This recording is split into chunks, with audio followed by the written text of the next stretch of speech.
موت آنی ہے، موت سے کسی کو چھٹکارا نہیں ہے، موت سے کسی کو رستگاری نہیں ہے۔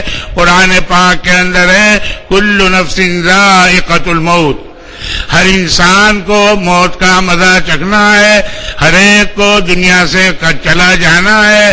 کامیاب ہے وہ انسان جو جہنم سے بچا لیا جائے اور جنت کے اندر داخل کر لیا جائے، اور انتہائی نادان ہے، انتہائی بے وقوف ہے، انتہائی ناسمجھ ہے وہ انسان جو دنیا ہی کو سامنے رکھ کر چلتا ہے، آخرت سے اور آخرت والے اعمال سے غافل ہے۔ میرے عزیزوں، دوستوں اور بزرگوں اور بھائیوں، ہم چاہے موت کو بھولے ہوئے ہو، لیکن بھائی موت ہمیں نہیں بھولی ہوئی ہے۔ ہر آدمی لین میں کھڑا ہوا ہے، جس کا جب وقت آ جاتا ہے تو نہ ایک منٹ آگے اور نہ ایک منٹ پیچھے۔ اور اب تو دیکھ لو پوری دنیا حوادثات کی جگہ بنی ہوئی ہے، ایسے ایسے حوادثات، ایسے ایسے واقعات دن بدن ہو رہے ہیں اور پیش آ رہے ہیں کہ آدمی گھر سے اچھا خاصا جاتا ہے اور تھوڑی دیر کے اندر لاش پہنچ جاتی، بلکہ بعض وقت تو لاش کا بھی پتہ نہیں چلتا کہ کہاں گئی ہے۔ یہ واقعات، یہ حالات جو آ رہے ہیں، یہ حوادثات جو پیش آ رہے ہیں، یہ اپنی بدعملیوں کا نتیجہ ہے، اپنی بے دینی کا نتیجہ ہے، اپنے ہی کرتوتوں کا نتیجہ ہے، کیونکہ یہ ساری چیزیں آتی ہیں اللہ جل شانہ عم نوالہ کی طرف سے۔ اللہ کی طرف سے حالات کے سدھار کا بھی فیصلہ ہوتا ہے اور حالات کے بگاڑ کا بھی ہوتا ہے، لیکن یہ فیصلے دنیا کے پھیلے ہوئے نقشوں پر نہیں ہوتا، دنیا کی چیزوں پر نہیں ہوتا، یہ ہوتا ہے انسان کے اعمال پر۔ اللہ نے کبھی دنیا کی نقشوں پر کبھی کوئی فیصلہ نہیں فرمایا، چاہے حالات کے سدھار کا ہو، چاہے حالات کے بگاڑ کا ہو، چاہے مکان ہو، یہ دکان ہو، چاہے عہدہ ہو، یہ منصب ہو، چاہے مال ہو، یہ دولت ہو، کرسی ہو، یا جو ہے کوئی طبقہ ہو، کسی پر اللہ نے کوئی حکم نہیں فرمایا، بلکہ اللہ نے جو حکم فرمایا وہ انسان کے بدن سے نکلنے والے عمل پر ہے۔ عمل اچھے تو حالات اچھے، عمل خراب تو حالات خراب۔ آج دیکھ لو پوری دنیا جہنم کدہ بنی ہوئی ہے، اور دنیا ہی نہیں، ہر آدمی اپنا حال اور اپنے گھر کا حال خود ہی دیکھ لے۔ کوئی گھر ایسا نہیں ملے گا جو چین کا، سکون کا، خیر کا، برکت کا، راحت کا، آرام کا ہو۔ گھر گھر لڑائیاں، گھر گھر فتنے، گھر گھر پریشانیاں، گھر گھر بیماریاں، گھر گھر آدمی حالات کے اندر گھرا ہوا ہے۔ میرے عزیزوں، دوستوں اور بزرگوں اور بھائیوں، یہ تو دنیا کا حال ہے جو ہم دیکھ رہے ہیں، ہمارے سامنے ہے، ہم پر بیت رہی ہے، لیکن جس دن آنکھ بند ہو جاوے گی آخرت بھی سامنے آ جاوے گی، اس وقت آدمی پچھتاوے گا، ہائے میں کچھ کر کے کیوں نہیں آیا۔ لیکن اس وقت کا پچھتانا، اس وقت کا رونا، اس وقت کا گڑ گڑانا آدمی کو کوئی کام نہیں دے گا، کیونکہ کرنے کا زمانہ ہاتھ سے جا چکا ہوگا۔ بس یہی کہنا ہے، یہی اس کام کا مقصد ہے کہ ہم اپنی آخرت کو سامنے رکھ کر چلیں۔ دنیا آدمی جب آخرت کو سامنے رکھ کر چلتا ہے، آخرت کے بنانے میں اپنے آپ کو لگاتا ہے، تو اللہ جل شانہ عم نوالہ دنیا سلوٹوں میں بنا دیتے ہیں۔ اور آدمی اگر دنیا ہی بنانے کے اندر لگتا ہے تو دنیا تو بنتی ہے، یہ نہیں بنتی، اگر تھوڑی بہت بن بھی گئی تو موت پر ختم ہو جاتی ہے۔ یہ تو دنیا کے اندر بھیجے جانے کا مقصد ہے کہ ہم اپنی زندگی عبادت والی بناویں، یعنی خدائی احکامات پر اپنے آپ کو لے کر چلنے والے بنے۔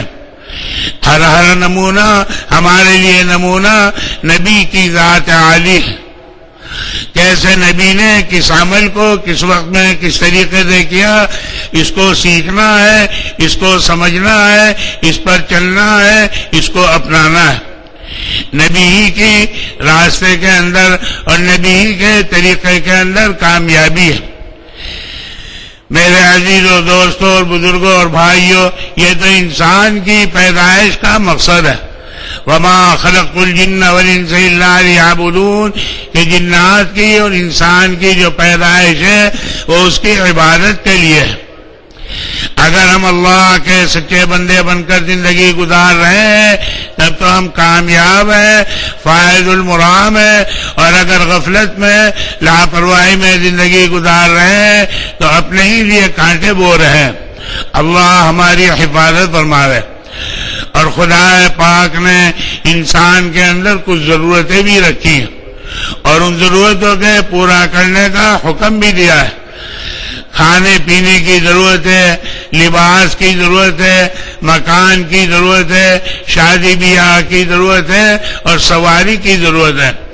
یہ 5 ضرورتیں ہر انسان کے اندر رکھی ہیں اور ان ضرورتوں کے پورا کرنے کا خدا پاک نے ہمیں حکم دیا ہے۔ لیکن میرے بھائیوں، ایک ضرورت کا درجہ ہے اور ایک خواہش کا درجہ ہے۔